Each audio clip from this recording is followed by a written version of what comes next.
नमस्कार.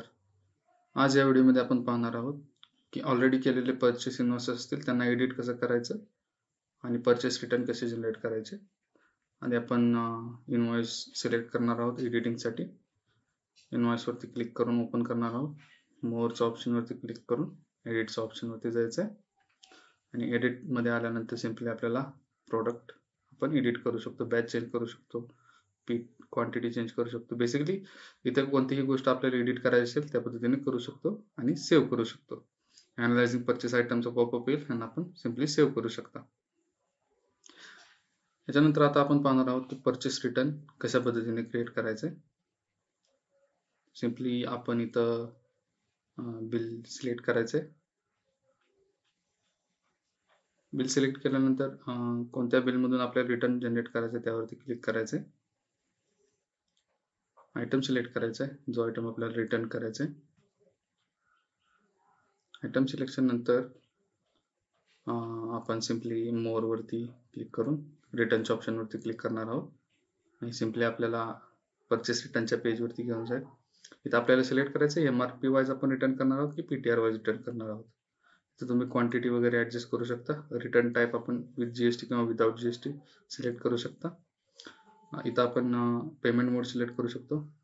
क्रेडिटने केला तर आपण डेबिट नोट जनरेट करू शकतो आणि सिम्पली सेव्ह करू शकतो. तर हे पर्चेस रिटर्न इन्व्हॉइस क्रिएट होईल. दुसरी पद्धत आहे पर्चेस रिटर्न प्लस, म्हणजे न्यू पर्चेस रिटर्न बनवण्यासाठी सिम्पली आपल्याला डिस्ट्रीब्युटरचं नेम ॲड करायचं आहे, बिल डेट टाकायचे आणि आयटम ॲड करायचं आहे सिम्पली सर्च करून.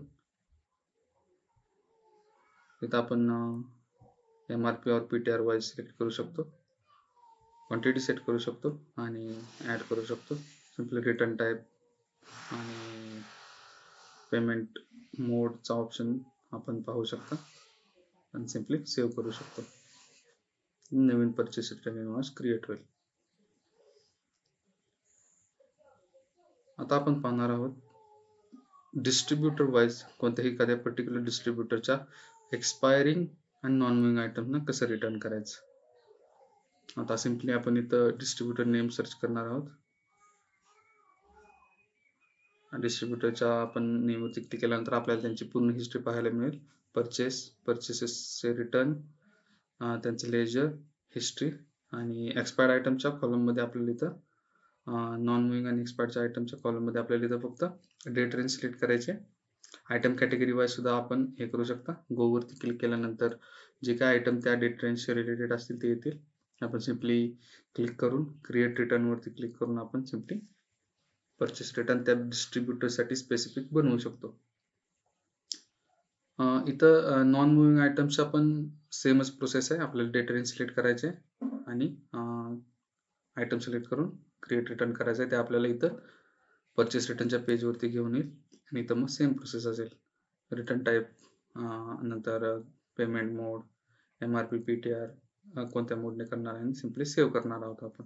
त्याप्रमाणे पर्चेस रिटर्न क्रिएट होऊन जाईल डिस्ट्रीब्युटर वाईज.